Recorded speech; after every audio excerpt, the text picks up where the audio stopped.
I'm Roberto Baldwin, and this is Tomorrow Today's Sustainable Mobility Brief. The transportation world is evolving at a rate not seen in decades. The transition from fossil fuels to sustainable energy has brought with it some truly exciting opportunities, but also some confusion. I'll sift through the noise and share quick updates on the latest news, trends, and advancements that will impact our world for years to come. This week on Tomorrow Today Briefs podcast, we have Steve Matheson, Vice President and Hydrogen Technologies Fellows at First Element Fuel Incorporated and sponsor of SAE standard J26015 for high-flow prescriptive fueling protocols for gaseous, hydrogen-powered medium and heavy-duty vehicles. Yes, it is a mouthful, but it is also extremely important. Steve, thank you so much for being on the show with me today. Yeah, nice to be with you, Roberto. So now there is substantial hype around battery electric vehicles. Everywhere you go is battery electric vehicles. They're selling a lot. They're not selling a lot. But the reality is it's not just going to be battery electric vehicles in the future as we look to a more sustainable transportation system.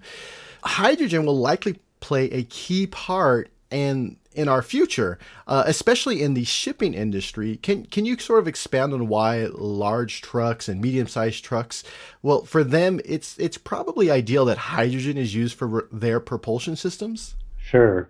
Yeah, I think a number of people have said this, so this isn't unique, but I really see it being an and, not an or situation. In other words, we're going to see battery electrics playing a key role in hydrogen fuel cells and possibly even hydrogen internal combustion engines playing a role as well. And, each has advantages and disadvantages, and there's use cases where one is more advantageous than the other. So, I do think there is definitely a place for hydrogen propulsion. There's a number of advantages that hydrogen has. The range that's facilitated with hydrogen is typically longer than with battery electrics. The weight of the truck is typically lower, so that means you can have a higher payload for the total allowed weight of the truck and the goods it's shipping. Quick refueling, of course, is one of the most obvious advantages. And for trucking, unlike like a light duty vehicle that's kind of just used for transportation purposes.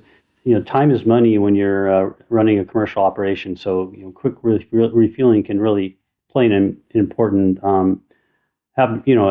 be very advantageous and be an important factor.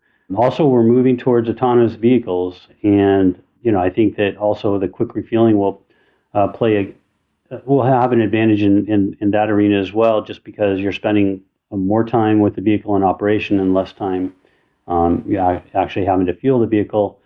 I think also there's some advantages to the hydrogen infrastructure, although, some may take issue with that because hydrogen infrastructure to date has had some challenges. But in many ways, especially when you're talking about the heavy duty truck market, the hydrogen infrastructure may actually be easier to install than battery electric charging, at least in certain locations where the capability for getting the amount of power that's required into that area is challenging and or maybe quite expensive for battery electrics.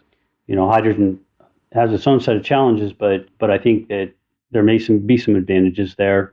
Just to give you an example, if you're fueling a Class 8 truck in under 10 minutes, that's the equivalent of about 20 megawatts worth of power. You wouldn't be able to, fuel the battery electric truck with 20 megawatts of power. So, there's some big advantages there. Yeah, it's because, you talked a little bit about the infrastructure. The infrastructure, most of these large trucks are going down main corridors, Interstate 70, Interstate 80, and you have these truck stops along the way. And unlike hydrogen infrastructure for passenger vehicles, you could just have hydrogen stations at these truck stops. Correct. And so you're not building out this spider web of charging. You're essentially just building a line of refueling.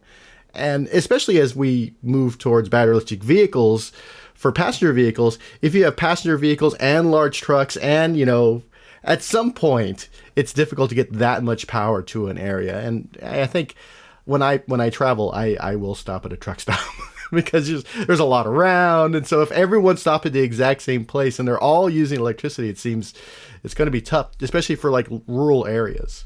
Yeah, that was the point I was trying to make. I think you probably explained it simpler. Yeah. So how does J2601-5 fit into all this, and why is it so important for these vehicles, especially the Class 8 vehicles, the large trucks that we see driving down the freeway that are delivering all our goods from coast to coast? Yeah, well, today, right now, or before J2601-5 was published, there was only the hope that we could fuel trucks quickly with hydrogen. Theoretically, it's possible. I mean, everybody knows that, but there was really no standard or fueling protocol published that would allow people to do that safely. And so, J2601-5 is now a published fueling protocol under the SAE banner that gives everybody confidence that there's a common way to fuel these trucks, and people can be confident that it's thoroughly engineered and it's safe to fuel using this document, and it allows very fast fueling of these trucks. So our objective was to facilitate fueling in times that are comparable to diesel, like to a diesel equivalent truck, and that's what this document allows. So for a little context, how quickly could you fill the tank of one of these vehicles, like say in gallons? Because for the average. So there's actually the J2601-5 document has a number of different fueling protocols, but the kind of the top one, or the one that allows the fastest fueling, is for 70 megapascal storage pressures, and it allows mass flow rates up to 300 grams per second, which is about 18 kilograms per minute. And with that fueling protocol, you can fill a truck with up to 120 kilograms of hydrogen storage in less than 10 minutes. And just to give you an idea of how much energy that is, that 120 kilograms of hydrogen is about the equivalent of 100 gallons of diesel energy-wise. So it'd be similar to filling a truck with 100 gallons of diesel in less than 10 minutes. Wow, which is, and like you said earlier, time is money for these truckers and for the companies that hire them, or if they work for a trucking company. Like all of this, like time is money. And if you're going from 100 gallons in 10 minutes, that's really impressive. Yeah, exactly. I mean, so when you have a hydrogen station that's at a truck stop, as you mentioned, you can be having trucks in and out in a total of 15 minutes, 5 minutes between fuelings, for example. So you can fill, when you think of the throughput per hour, it's quite impressive. And so J2601-5 actually builds upon a set standard is J2601 without the -5. And can you explain a little bit how that works? Yeah, so J2601 is the fueling protocol standard that's used for fueling light-duty vehicles such as the Toyota Mirai or the Hyundai Nexo. It's been around since 2014 when it was first published. It's gone through 2 subsequent revisions. The latest version was published in 2020, and we're currently working on a revision to that document that we expect to be published in 2025. And J2601 is, I should say, the J2601-5 is structured the same way as the J2601 document. And so we kind of built upon J2601, and the overall architecture and the way that the fueling protocols function is very, very much the same. But we had to make some changes based on the uniqueness of medium and heavy duty trucks and the storage systems that those vehicles have. So some of the assumptions and boundary conditions that are used to define the fueling protocol are unique.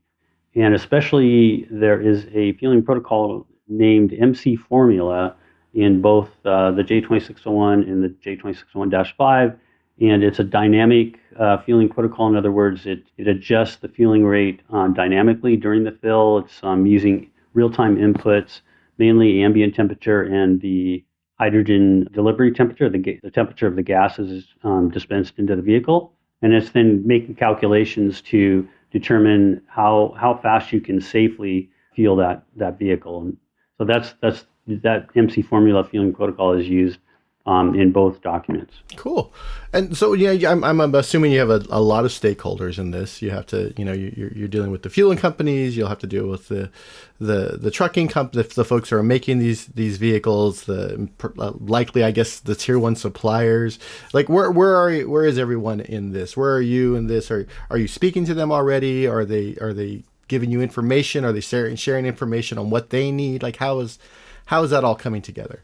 Yeah, we have a really good representation of stakeholders in the Interface Task Force, which is the group that I lead, and it's a task force under the Fuel Cell Standards Committee that's responsible for writing all of the interface-related standards. That would include the fueling protocol, the connector, the hydrogen quality. So anyway, we have very good representation in that group. Stakeholders include, vehicle equipment manufacturers, infrastructure companies that build hydrogen stations, the storage system manufacturers and integrators, and even energy companies. Some of the large energy companies, of course, are very interested in hydrogen. So all of these representatives, of course, are important to make sure that we're designing and implementing standards that are beneficial to everyone that's got a stake in this area.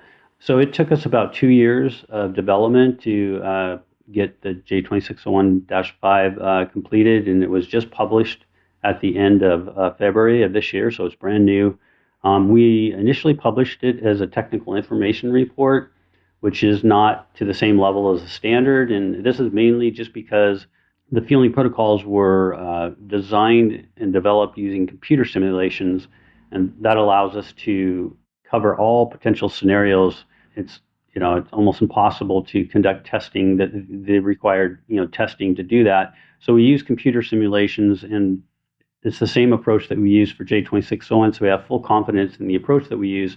But before we can actually publish J2601 as a full standard, we need to validate the fueling protocols at actual fueling stations, make sure that there aren't any issues that we've overlooked in the actual implementation and operation of the fueling protocols. So we expect this field validation to be done on the protocols during the summer and into the potentially into the fall. And then we are already planning to revise J2601-5 into a full standard after that.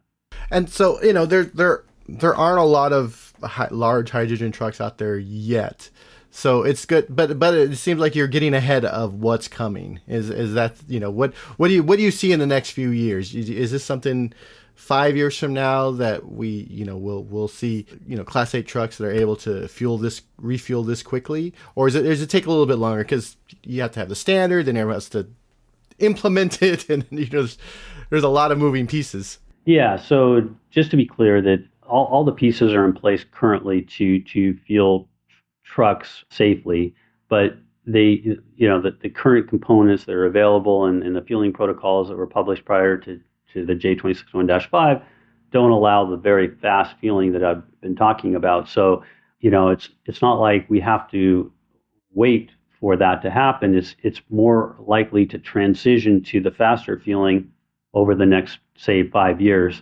There are still some standards that are in the works in terms of getting everything in place for this very fast fueling. For example, the connector, that's the nozzle and the receptacle on the vehicle, that standard is still under development. And so, the connector that allows the 300 grams per second flow rates is still under development. And that's expected to be published in probably the next year and a half to 2 years.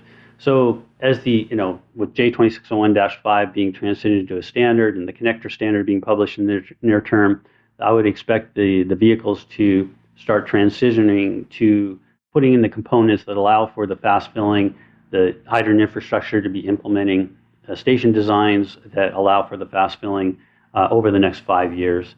We will see some demonstrations in the meantime. There are some stations now that have been built to have that capability. So that's where the validation testing that I mentioned will occur this summer.